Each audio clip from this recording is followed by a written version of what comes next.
was a young orphan boy, and he had a meadow that was left to him, and he wanted to build a wall around his meadow. And so he comes upon an area where there's a palm tree that belongs to his neighbor.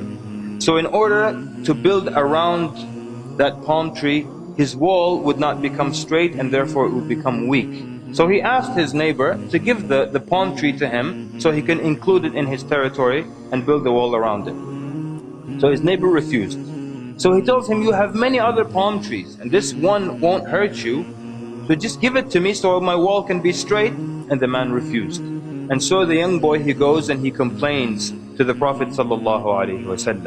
And Nabi ﷺ brings the man and the boy together. And he tells him, give the palm tree to your brother. And so the man refused. And perhaps that the man was angered that this young boy would complain to the Prophet ﷺ because of this palm tree. So he was angered enough to refuse to give it. It's my tree. And this kid is taking this case to Rasulullah. So when the man said, La ya Rasulullah, I'm not giving it to him, tears came from the eyes of that yatim. SubhanAllah, there's no father to speak for him. His father died. Rasulullah cannot use his authority over this man because this is haqq. Give the palm tree to your brother, وَلَكَ الْجَنَّةِ, and you will have al-Jannah, you will have paradise. He said, I don't want it. He was so mad, he said, I don't want it. And he got up. And so the Prophet ﷺ remained quiet. Because how else can you entice someone when they refuse paradise? What else can you say greater than that? So from the people that were at that gathering was the great companion Abu Dahdah radiallahu anhu. He came close to Rasulullah and said, Ya Rasulullah, if I purchase that tree back, can I get the same offer? Rasulullah sallallahu alayhi wa sallam gave him the approval. Yes. He had a meadow that belonged to him in Medina that everybody knew, and it had 500 palm trees and a well and a house built in it. This was the meadow and the only possession of Abu Dahdah radiallahu anhu. But when he saw the equation in front of him, and he saw that the end result was al-Jannah, so he says to the man who owns the palm tree, he says, do you know about my meadow? And the man's answer, he says, is there anyone in Medina who doesn't know your meadow? Meaning it was that popular and it was that great. He tells him, will you exchange this one palm tree of yours for my entire meadow? It is yours for that tree. Abu Bakr was like, you don't mind? You know, are you intoxicated? What's wrong with you? He asked the people, be a witness. And the man accepted in front of the Prophet ﷺ. And immediately Abu Dahdah tells the young boy that he can keep the palm tree. Then he turns immediately to the Prophet ﷺ and he says, O Prophet of Allah, is there a palm tree in paradise for me right now in Al-Jannah? Is there a palm tree for me right now? It's so close for him.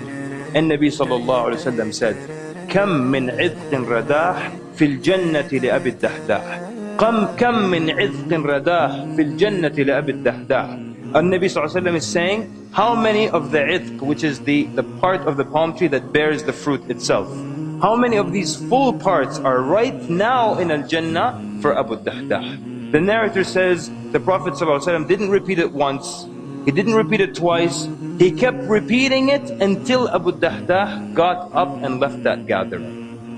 And then he goes where his wife and his children are, and he calls her. قال يا أم الدحداح. Outside, he didn't even go in. He says, يا أم الدحداح. And she says, labbaik. He says, come out of the meadow. She says, come out of the meadow. Why is that? He says, I have sold it for a palm tree in paradise. And no doubt, brothers and sisters, if you have a palm tree in paradise, then no doubt you will be in paradise as well. So when he tells her that, what does she say? Does she complain about where they're going to live?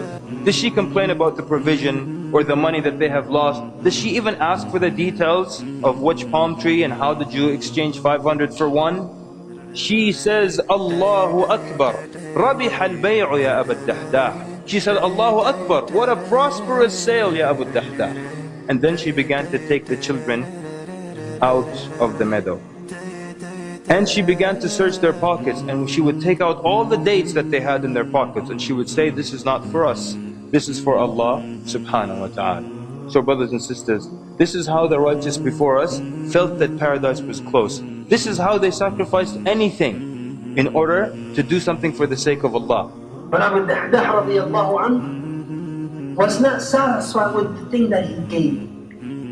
In the Battle of Uhud, when Rasulullah sallallahu alayhi wa sallam was injured, when Uqbah bin Abi Waqqas threw a rock on the face of Rasulullah sallallahu alayhi wa sallam, broke his tooth, cut his lip open on the right side, and then Abdullah bin Qami'ah, he came from behind and Rasulullah is injured from that rock on his face, and he hit him so on his shoulder. And then Abdullah bin Shihab al-Zuhri, he hit the head of Rasulullah and his head was open and the blood was gushing from the head of Rasulullah sallallahu alayhi wa sallam. Every time Rasulullah could not get up, could not stand up. And every time that an army approached, Rasulullah would say to them, who is my neighbor in Jannah? And stop his feet, until all of them were killed. Rasulullah sallallahu alayhi wa sallam, after the battle was over, and he started turning and searching for the people who were killed. And who did he find in Khudr? He found Abu Dahdah killed. Abu Dahdah been killed. Rasulullah sallallahu alayhi wa sallam, he kneeled down and he looked at him and he said, Come li Ali Dahdah min itqin wa rahim Jannah. He said, now, how many trees in Jannah for Abu Dahdah? How many trees in Jannah for Abu Dahdah?